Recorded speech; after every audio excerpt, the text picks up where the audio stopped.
अगली जो पार्ट है हमारे पास words of permanent mental state. अब परमानेंट मेंटल स्टेट होती क्या हम लोगों की? परमानेंट मेंटल स्टेट ये होती है कि किसी भी चीज को देखा तो हम लोग सोचेंगे जरूर कि इस पे क्या होता है।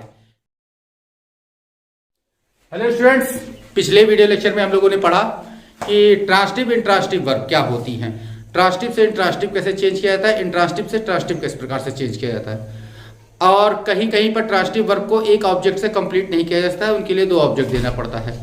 अब यहाँ पे दो ऑब्जेक्ट जिस सेंटेंस में आता है वहीं से एक प्रश्न उठता है हमारे सबके दिमाग में कि दो ऑब्जेक्ट वाले सेंटेंस जो होते हैं, दो ऑब्जेक्ट जिनके साथ दो ऑब्जेक्ट होता है, एक तो हमारे पास होता है वह मेन ऑब्जेक्ट और एक हमारे पास होता है कॉम्प्लीमेंट।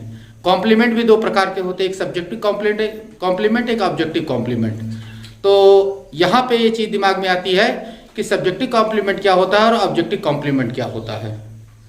तो आज चल के हम लोग देखते हैं कि सब्जेक्टिव कॉम्प्लीमेंट क्या होता है और ऑब्जेक्टिव कॉम्प्लीमेंट क्या होता है। तो students, welcome to excellence classes. और चलिए चलते हैं अपनी क्लास की तरफ और देखते हैं कि क्या क्या आज हमारे पास है। तो words of incomplete predication. Incomplete predication में क्या होती है इसकी डेफिनेशन कि such words which do not make complete sense by themselves are called words of incomplete predication. They requires complement to complete their sense.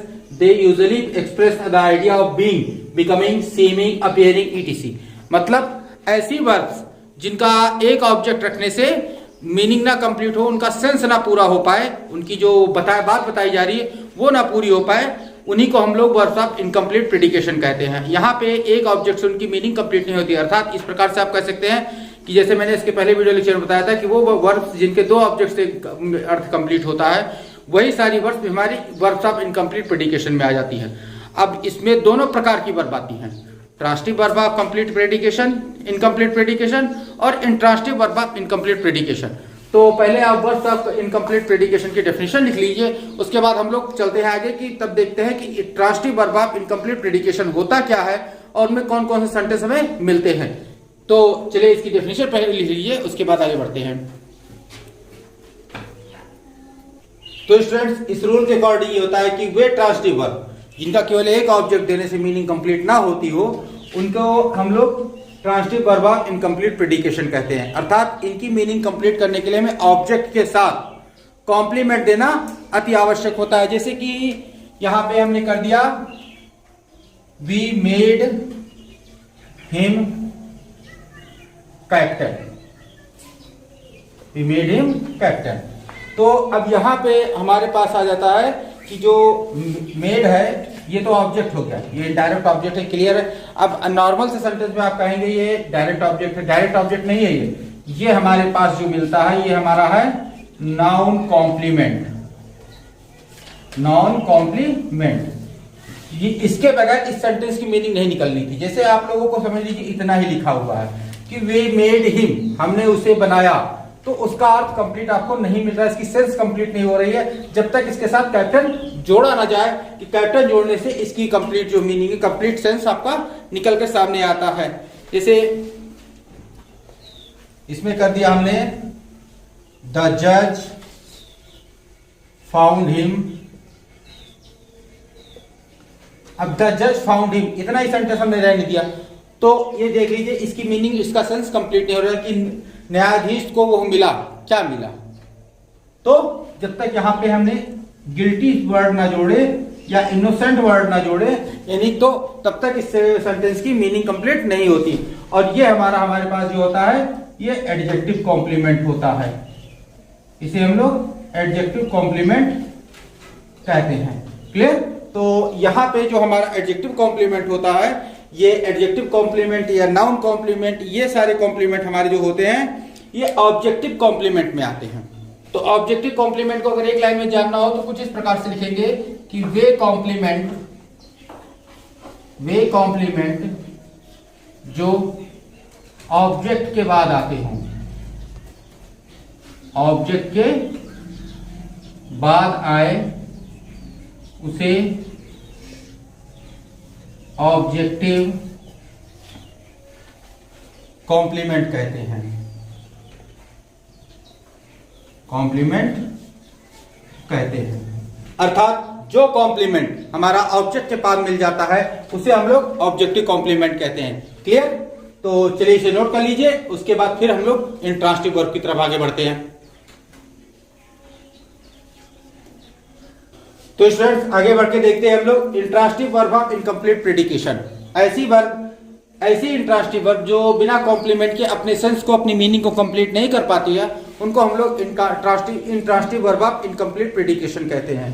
जैसे कि ऐसी वर्ब कौन कौन सी होती है हमारे पास? जो वर्ब बी होती है, यानी इज, एम, आर, वाज, वर, या फिर सीम, या बिकम, या लुक, या अपीयर, या ग्रो, या टेस्ट, या टर्न, या गो, या इत्यादि कई प्रकार की ऐसी वर्ब जो होती है, उन वर्ब जो ये ऐसी वर्ब इंट्रांसिटिव वर्ब होती हैं जो बिना कॉम्प्लीमेंट के अपनी मीनिंग को कंप्लीट नहीं कर सकती है। जैसे कि यहां पे लिख दिया गया हमने कि ही इज अ डॉक्टर। अब ये इज तो इंट्रांसिटिव वर्ब है, लेकिन बिना डॉक्टर के ये हमारी जो मीनिंग का सेंस है ये कंप्लीट नहीं होता है। तो ये हमारा जो है ये भी नाउन कॉम्प्लीमेंट है, नाउन कॉम्प्लीमेंट। क्लियर? तो यहाँ पे ये चीज आपको देखने को मिली कि ये इंट्रांसिटिव वर्ब जहां भी आती हैं, इस टाइप की इंट्रांसिटिव वर्ब, तो ये बिना कॉम्प्लीमेंट के अपनी मीनिंग को कंप्लीट नहीं कर पाती है। इसीलिए इन इंट्रांसिटिव वर्ब को हम लोग इंट्रांसिटिव वर्ब ऑफ इनकम्प्लीट प्रेडिकेशन कहते हैं। तो चलिए इस डेफिनेशन को नोट कर लीजिए, उसके बाद कुछ एग्जांपल लेके इसको और समझते हैं कि ये कैसी कैसी वर्ब होती हैं।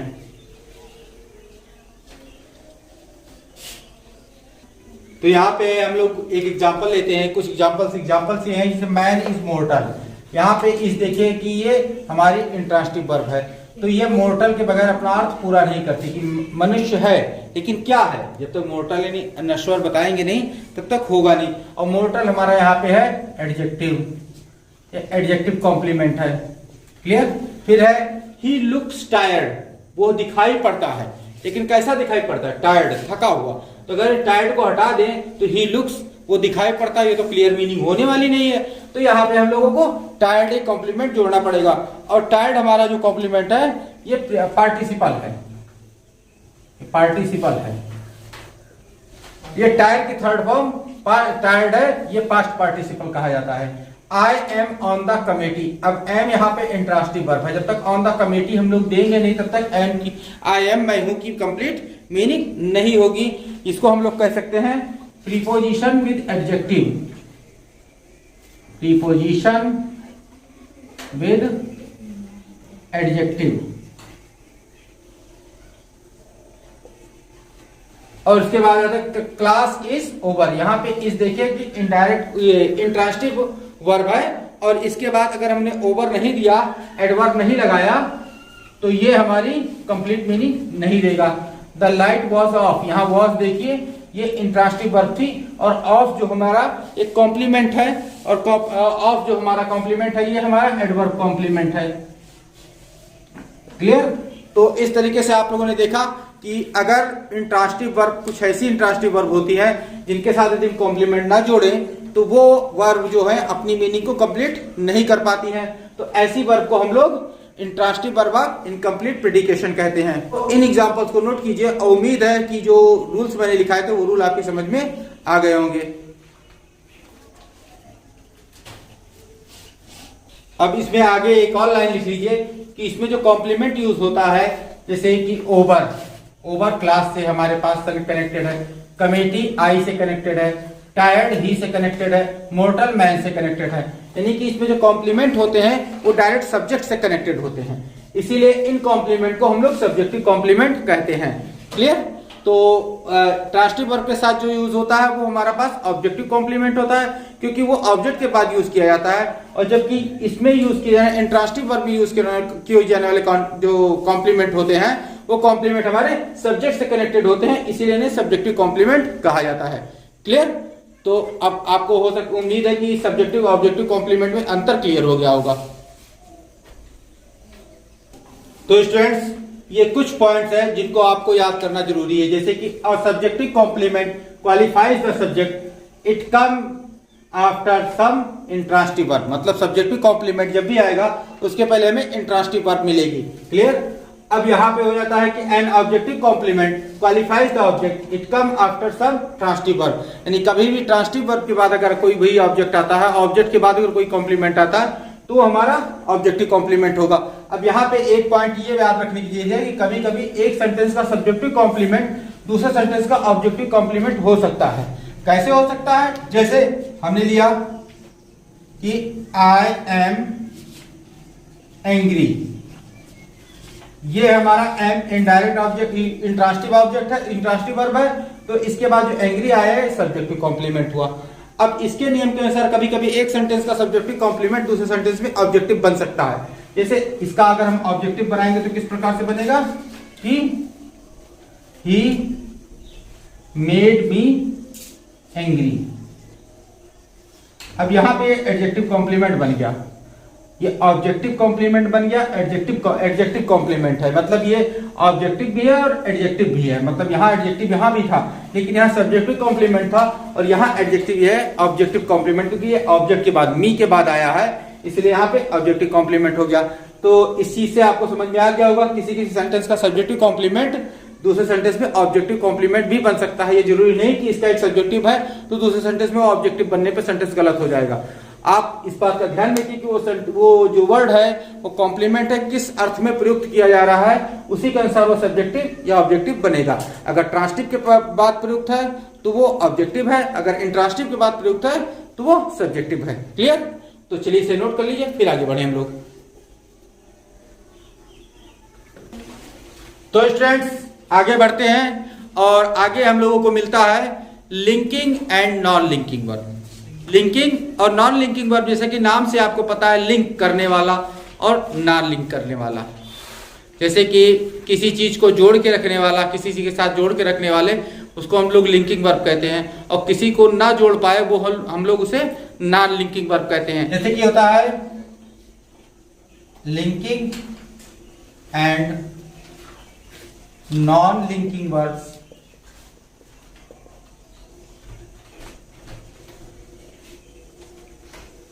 किसी से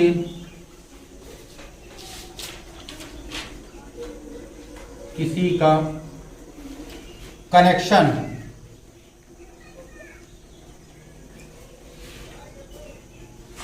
या डिसकनेक्शन, मतलब संबंध या अलगाव प्रदर्शित करते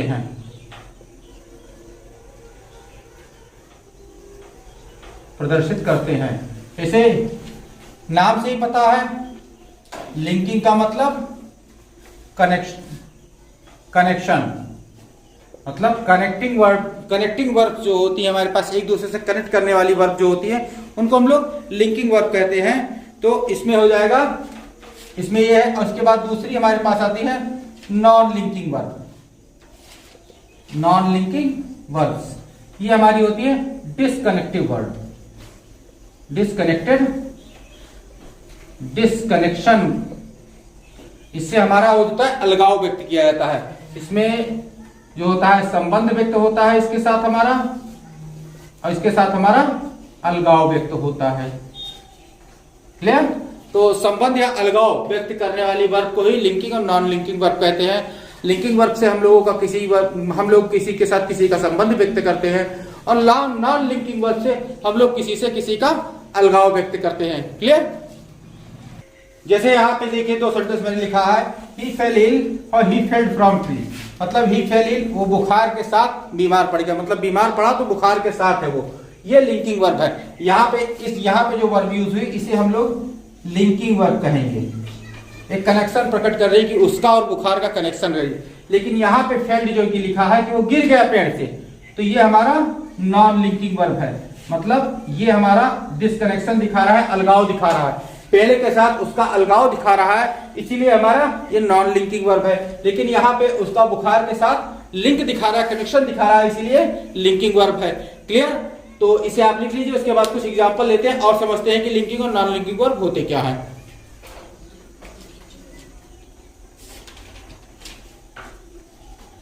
तो स्टूडेंट ये कुछ लिंकिंग और नॉन लिंकिंग वर्ब की डेफिनेशन, उनके एग्जांपल लिखने से पहले उनकी डेफिनेशन हम लोग क्लियर कर लेते हैं। The verb that act as link between their subject and the subjective complement are called linking verb. मतलब ऐसी वर्ब जो प्रयुक्त होती है और प्रयुक्त होने के बाद अपना जो कनेक्शन है वो सब्जेक्ट और उसके बाद प्रयुक्त सब्जेक्टिव कॉम्प्लीमेंट से क्लियर करती हैं, तो उनको हम लोग लिंकिंग वर्ब कहते हैं। यानी एक शब्द में जान लीजिए कि लिंकिंग वर्ब जब भी प्रयुक्त होती है तो लिंकिंग वर्ब हमेशा सब्जेक्ट को ही इफेक्टेड करती है, सब्जेक्ट को ही प्रभावित करती है, तो वो लिंकिंग वर्ब्स होती हैं। अब फिर दूसरी है कि the verbs that are not only connected with their subject but also with their persons और things used after them are called non linking verbs. मतलब ऐसी वर्ब्स जो सब्जेक्ट को ही ना प्रभावित करे बल्कि उसके अतिरिक्त और भी उसके बाद प्रयुक्त होने वाले शब्दों को भी प्रभावित कर रही हो, तो उनको हम लोग नॉन लिंकिंग वर्ब्स कहते हैं। मतलब लिंकिंग वर्ब केवल सब्जेक्ट को ही प्रभावित करती है और नॉन लिंकिंग वर्ब जो होती है वो सब्जेक्ट के साथ साथ अपने बाद प्रयुक्त हुए जितने भी शब्द होते हैं उन शब्दों को भी प्रभावित करती है। क्लियर? तो चलिए इन डेफिनेशन को नोट कर लीजिए। इसके बाद अब हम लोग उसके एग्जांपल्स को लिखते हैं।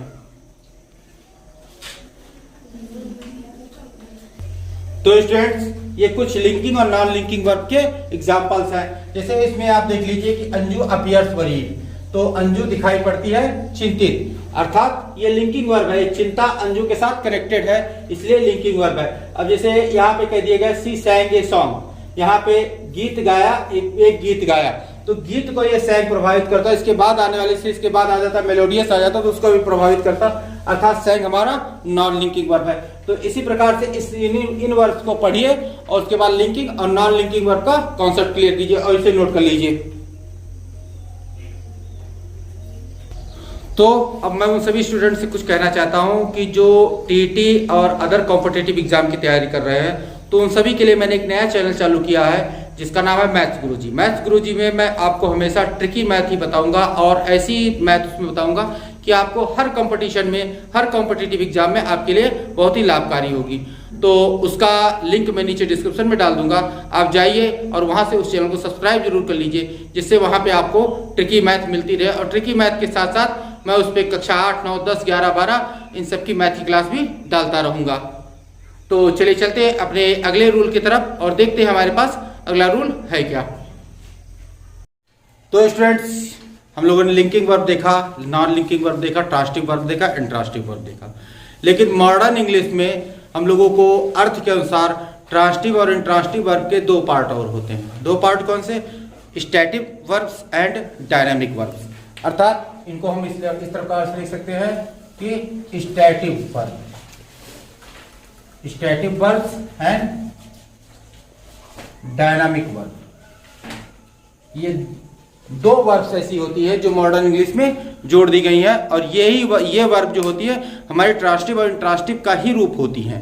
ये कहीं नई अलग से नहीं आई हैं, ये ट्रांसिटिव इंट्रांसिटिव का ही रूप होती हैं।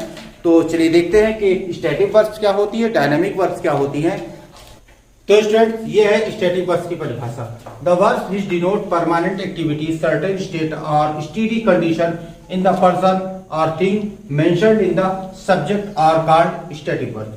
स्टैटिक वर्ब्स वो वर्ब होती है जो हमें एक स्थायी कार्य करने के लिए, मतलब जैसे हम लोग एक अनएक्टिविटी वर्क कहते हैं, जैसे कि बैठे बैठे मैं बोल रहा हूँ, आप लोग सुन रहे हैं, या फिर कुछ और भी ऐसी चीजें होती हैं जिनको इस एक्टिविटी मतलब ना चाहते हुए भी करना पड़ता है। जैसे कहीं पे आप पढ़ रहे हैं, एक कमरे में मान लिया आप पढ़ रहे हैं और पढ़ने के साथ साथ दूसरे कमरे में आपके घर के कोई गाना बज रहा है, टीवी पे या टेप रिकॉर्डर पे या मोबाइल पे कहीं कोई गाना बज रहा है, तो आप ना चाहते हुए भी उस गीत को सुनते रहते हैं, तो वो स्टैटिक वर्ब से आता है कि उस समय आपका सुनना भी स्टैटिक वर्ब में आ जाता है कि आप ना चाहते हुए भी उस चीज को सुन रहे हैं। या फिर कोई चीज आपके लिए मतलब कही जा रही है और आप सुन भी रहे हैं, नहीं भी सुन रहे हैं, मतलब कोई चीज आप वहां पे ऐसी होती है कि अस्थाई, बिना एक्टिविटी के आप वो वर्ब कर रहे हो, बिना एक्टिविटी के वर्ब। जैसे आप लोग मोबाइल उठा के देख रहे हैं तो मोबाइल में आप लोगों को जो सुनना होगा बिना किसी एक्टिविटी के वर्ब होती है, यानी कि बोलना जो होता है वो स्टैटिक वर्ब के अंतर्गत आता है। अर्थात इस प्रकार से मैं कह सकते हैं कि वे वर्ब जो गतिशील अवस्था में नहीं की जाती है, प्रोग्रेसिव अवस्था में नहीं की जाती है, वो सारी वर्ब्स हमारी स्टैटिक वर्ब्स के अंतर्गत आती हैं। क्लियर? चलिए इस डेफिनेशन को नोट कर लीजिए, फिर इसके एग्जाम्पल देखते हैं हम लोग। तो स्टूडेंट्स अब देखते हैं इनसे स्टैटिक वर्ब की एग्जांपल्स क्या क्या होते हैं। एग्जांपल में जैसे पहला एग्जांपल मैंने लिख दिया, we see with our eyes, हम लोग अपनी आंख के द्वारा देखते हैं। यानी इसमें देखना जो है कोई गतिशील कोई प्रोग्रेसिव वर्ब नहीं है, इसलिए जो सी है हमारा ये स्टैटिक वर्ब के अंतर्गत आता है। फिर है यहां पे कर दिया हमने we hear with our ears. अब इसमें सुनना भी तो हमारा स्टैटिक वर्ब में आता है, क्योंकि इसमें भी तो कोई गति नहीं है, सुनने में कोई गति नहीं होती है। फिर आ जाता है वी बिलीव इन गॉड, मतलब बिलीव मतलब विश्वास करना है, लेकिन इसमें कोई गति नहीं है, कोई मूवमेंट नहीं है। बिलीव मतलब एक स्थिर है, तो यहां पे हमारा बिलीव जो है स्टैटिक वर्ब के अंतर्गत आता है। फिर आता है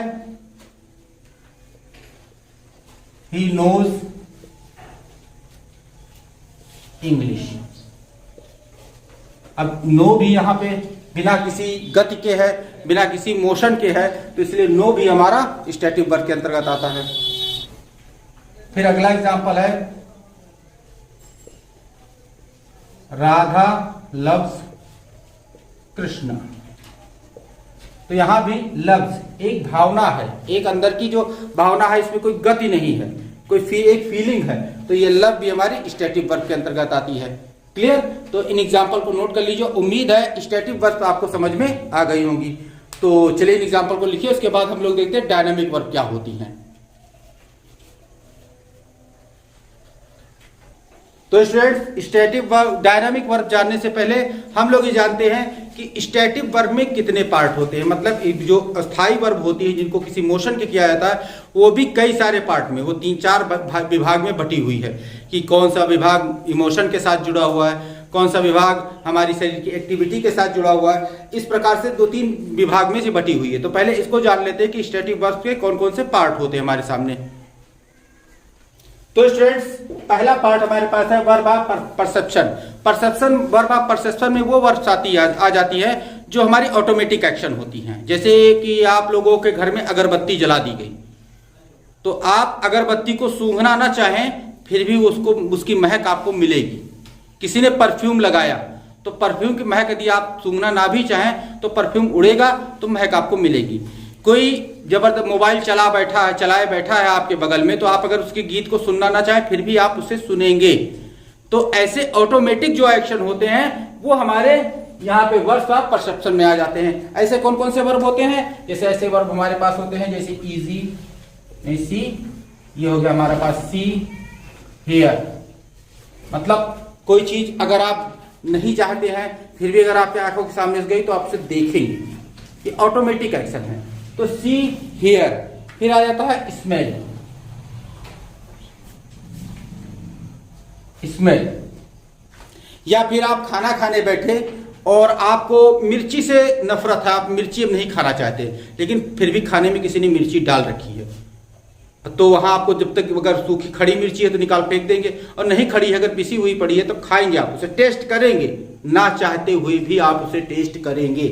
तो यहाँ पे वो ऑटोमेटिक एक्शन जो हम लोग ना चाहते हुए भी करते हैं, वो सारे एक्शन हमारे वर्ब्स ऑफ परसेप्शन में जाते हैं। यहाँ पे टेस्ट। क्लियर? ऐसे इसमें और सारे वर्ब्स हैं जो हम लोग अनजाने में कर डालते हैं, वो सारे वर्ब हमारे वर्ब्स ऑफ परसेप्शन में जाते हैं। जैसे कि द फ्लावर स्मेल्स गुड। मैं बाग में गए, फूल खिले हुए हैं, फूल सूंघने तो गए नहीं थे क्योंकि बाग में आप फूलों को देखने गए थे, लेकिन फूल खिले हुए हैं तो उनकी महक अगर बाग में फैली हुई है तो आप उसे सूंघेंगे, आपके नाक में वो चीज जाएगी, आप रोक नहीं सकते उसे। फिर हमारे पास है कि शुगर, टेस्ट स्वीट, यानी कि चीनी मीठी होती है। ये चीज आपने तब जानी कि चीनी खा के ही चीनी की मिठाई नहीं जान सकते हैं। आप चाय पीते तो चीनी की मीठा आप जान सकते हैं, क्योंकि उसमें चाय में चीनी डाली तभी वो मीठी होती है। या फिर मिठाई खाते हैं तो भी वो चीनी से ही मीठी की जाती है।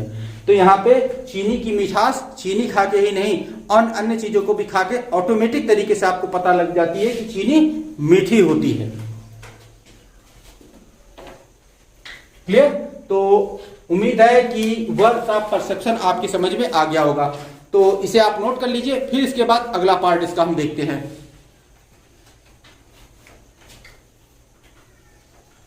तो स्टूडेंट्स अगली जो पार्ट है हमारे पास verbs of permanent mental state. अब परमानेंट मेंटल स्टेट होती क्या हम लोगों की? परमानेंट मेंटल स्टेट ये होती है कि किसी भी चीज को देखा तो हम लोग सोचेंगे जरूर कि इस पे क्या होता है, या कोई चीज हमने सुनी, उसे दिमाग में सोचा कि अगर अच्छा लगा कानों को मुझे हम लोगों के, तो हम लोग सोचेंगे कि इसे याद कर लिया जाए, इसे सोच लिया जाए कि ऐसी ही है, बहुत अच्छी चीजें हैं हमारे पास। या फिर कोई बात कही जा रही है,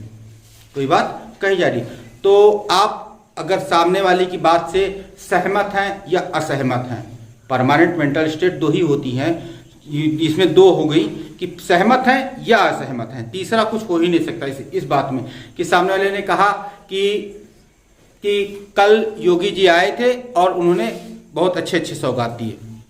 तो अगर ऐसी स्टेट आई तो सामने वाला अगर कोई बात कह रहा है आपसे, तो आप उस बात पे या तो सहमत हो सकते हैं, या तो उस कहेंगे हाँ ये बात हुई थी होगी, या फिर असहमत हो सकते हैं, नहीं उन्होंने कुछ नहीं किया। लेकिन तीसरा कोई हो सकता है, ये आपने नहीं सोचा होगा। तो ये परमानेंट मेंटल स्टेट है कि एग्री या डिसएग्री, ये हमारी परमानेंट मेंटल स्टेट है। या फिर आप लोगों के लिए मतलब हो गया कि जानना, किसी भी चीज को पढ़ना फिर उसे जानना, ये परमानेंट मेंटल स्टेट है। तो परमानेंट मेंटल स्टेट को जो व्यक्त करने के लिए कुछ वर्ड्स होती हैं, उनको हम लोग ये स्टैटिक वर्ब्स के अंतर्गत रखते हैं। और इस ग्रुप के अंतर्गत जो वर्ब्स आती हैं वो कुछ इस प्रकार से हैं कि जैसे डाउट, संदेह परमानेंट मेंटल स्टेट है हमारी। फिर होता है नो, जानना, ये परमानेंट मेंटल स्टेट है। फिर हमारे पास आ जाता है एग्री या फिर डिसएग्री,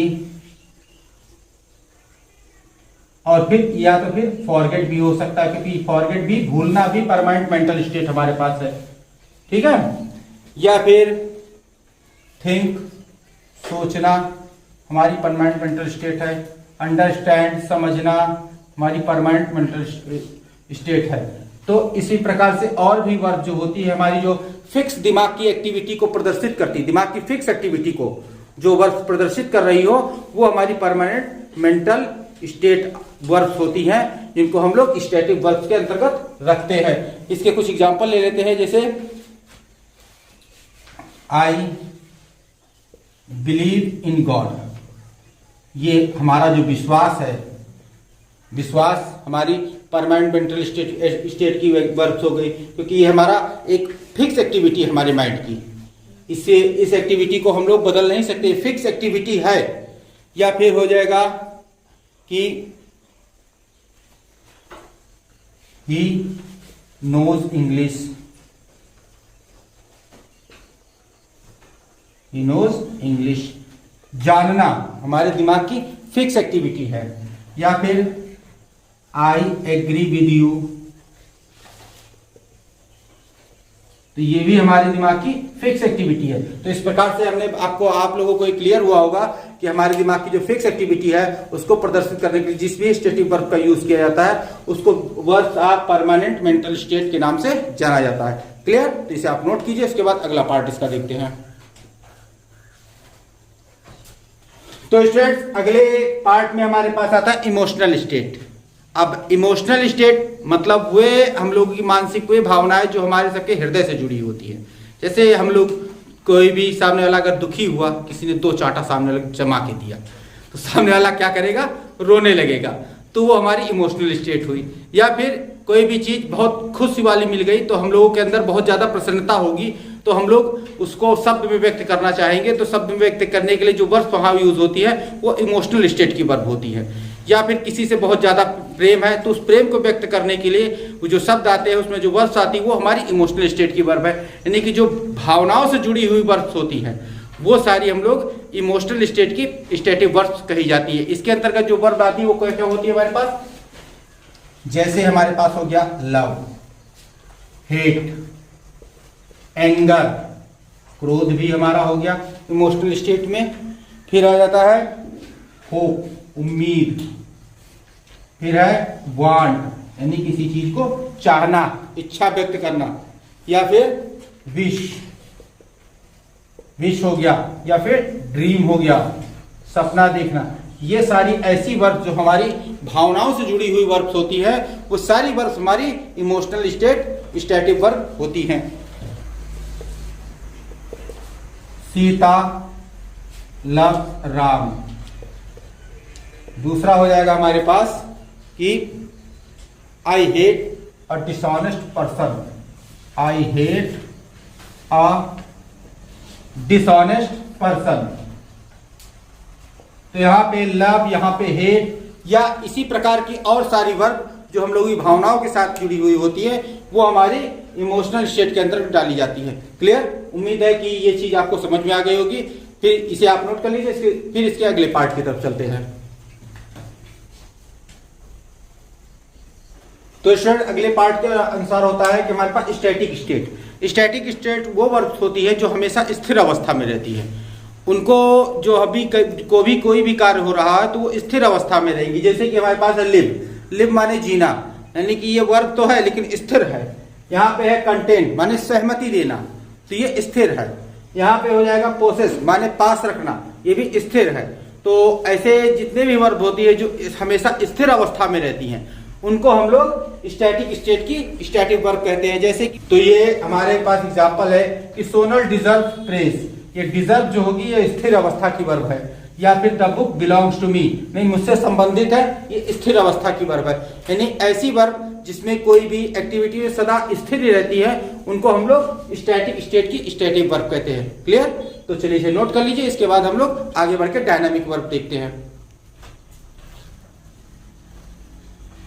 तो स्टूडेंट्स अगली वर्ब हमारे पास है डायनामिक वर्ब। डायनामिक वर्ब वो वर्ब होती है जो हमारी स्टैटिक के जस्ट अपोजिट होती है। स्टैटिक वर्ब जो अभी तक आपने पढ़ी होगी, स्थिर अवस्था की वर्ब को हम लोग स्टैटिक वर्ब कहते हैं, लेकिन डायनामिक वर्ब जस्ट अपोजिट होता है। इसमें जो वर्ब होती है, ये वर्ब गतिशील अवस्था में होती है। जितनी भी वर्ब हमारी गतिशील अवस्था में पाई जाती है वो सारी डायनामिक वर्ब में आती है। जैसे हुआ लिखना, पढ़ना, खेलना, कूदना, आना, जाना, हिलना, डुलना, जो कुछ भी है सारा जो भी एक्शनेबल वर्ब है, जिनको में कोई भी मूवमेंट हो रही हो, वो वर्ब सारी हमारी डायनामिक वर्ब में आती है। जैसे कि यहां पे होता है हमारे पास रीडिंग, जंप, राइट, प्ले, तो इत्यादि कई प्रकार की वर्ब होती है जिसमें मूवमेंट होती है, जिसमें एक्शन होता है, और वो मूवमेंटेबल वर्ब होती है, तो उनको हम लोग डायनामिक वर्ब कहते हैं। जैसे कि हम एग्जांपल इसकी डेफिनेशन में भी लिखा है, the verb which denotes a change in person और things mentioned in the subject are called dynamic verb. मतलब सब्जेक्ट में जो चीजें, जो वस्तु बताई गई है, उसमें कोई चेंज बताए, कोई परिवर्तन बताए, तो वो डायनामिक वर्ब में कही जाती है। जैसे एग्जांपल ले लिया, Ruby writes a letter, I jump over a bench. तो इस प्रकार की वर्ब जो होती हैं, ये हमारी डायनामिक वर्ब होती हैं। उम्मीद है कि डायनामिक वर्ब के बारे में आपको समझ में आएगा, डायनामिक वर्ब होती क्या है और ये मतलब कैसे प्रयोग की जाती हैं। तो चलिए इसे नोट कर लीजिए। इसके बाद हम लोग देखते हैं डायनामिक वर्ब कितने पार्ट में होती हैं। तो स्टूडेंट्स यहाँ पे पहले पार्ट के अंतर्गत टेम्परेरी एक्टिविटी। टेम्परेरी एक्टिविटी में वह वर्ब्स आती है जिनका एक्टिविटी, जिनमें कार्य जो हो थोड़े समय के लिए हो रहा हो, थोड़े समय के बाद वो फिर उस कार्य को बंद कर दिया है। जैसे कि यहाँ पे होता है मधु इज टॉकिंग, मधु बात कर रही है, तो कुछ समय बाद बातें बंद हो जाएंगी। Rahul is staying in Delhi, तो राहुल कुछ दिन के लिए दिल्ली में, मतलब राहुल दिल्ली में रुक रहा है, तो कुछ दिन के बाद वहां से वो निकल आएगा। तो ऐसे जो ग्रुप होते हैं, इनमें कुछ ऐसी वर्ब्स का यूज किया जाता है जिनकी एक्टिविटी कुछ समय के लिए हो। क्लियर? फिर दूसरा पार्ट हमारे पास होता है बॉडीली एक्शन। बॉडीली एक्शन मतलब हमारे पास जो शारीरिक रूप से, जो हमारी शारीरिक रूप को व्यक्त करने वाले, शारीरिक एक्शन को व्यक्त करने वाले जितने भी वर्ब्स होते हैं, वो हमारे बॉडीली जो एक्शन होते हैं इसके अंतर्गत आते हैं। जैसे her teeth are aching. Clear? और दूसरा है his skin are itching। तो ऐसे जो हमारे बॉडी में जितने भी एक्शन होते हैं, बॉडी से रिलेटेड जितने एक्शन होते हैं, उसको हम लोग बॉडीली एक्शन के तहत रखते हैं। क्लियर? चलिए इसे नोट कर लीजिए। तो स्टूडेंट्स अगली ही वर्ब जो हमारी पास होती है तो क्षणिक होती है, जिसमें हम लोगों का कुछ ही देर का कार्य होता है। तो उस वर्ब को हम लोग इस ग्रुप के अंतर्गत रखते हैं। इस ग्रुप का नाम है हमारे मोमेंटरी एक्टिविटी। इस ग्रुप को हम लोग मोमेंटरी एक्टिविटी जानते हैं, और मोमेंटरी एक्टिविटी में हम लोग खाली उन वर्ब्स को रखते हैं जिनका कार्य थोड़ी देर के लिए होता है, थोड़े समय के लिए होता है। क्लियर? तो स्टूडेंट्स इसी के साथ आज का वीडियो लेक्चर समाप्त किया जाता है। उम्मीद है इस वीडियो लेक्चर में मैंने जितनी भी वर्ब के टाइप बताए हैं, जो कुछ भी वर्ब बताई हैं, वो शायद उसका वीडियो लेक्चर आपको कहीं और भी ना मिले। इसमें मैं आपको इकलौता ऐसा वीडियो लेक्चर दिया है कि जिसमें मैंने आपको स्टैटिक एंड डायनामिक वर्ब को इतना क्लियरली समझाया है। और वर्ब में इतने भी पार्ट होते हैं, शायद कुछ स्टूडेंट पहली बार जान रहे होंगे। तो यदि आपको वीडियो पसंद आया हो तो लाइक करें, और साथ ही साथ वो समस्त स्टूडेंट जो परीक्षा की तैयारी कर रहे हैं उनके लिए एक नया चैनल चालू किया मैथ्स गुरुजी, जिसका लिंक मैं नीचे डिस्क्रिप्शन में डाल दूंगा। वहां जाके आप उस लिंक को खोल के उस चैनल को सब्सक्राइब कीजिए, जहां पे आपको मैथ की क्लासेस मिलेगी। और यदि अभी तक आपने इस चैनल को सब्सक्राइब नहीं किया है, सब्सक्राइब करके साथ ही साथ बेल नोटिफिकेशन का बटन ऑन कर ले। और इसके पहले जितने भी मैंने वीडियो लेक्चर दिए हैं उन सभी का लिंक मैं ऊपर आई बटन पे डाल दूंगा। वहां जाके इसके पहले के वर्ब से संबंधित जितने भी वीडियो लेक्चर जो भी है वो आपने देख सकते हैं। तो मिलते हैं किसी नेक्स्ट वीडियो लेक्चर में। Till then stay tune with our channel, keep watching, keep learning, take care, thank you and bye.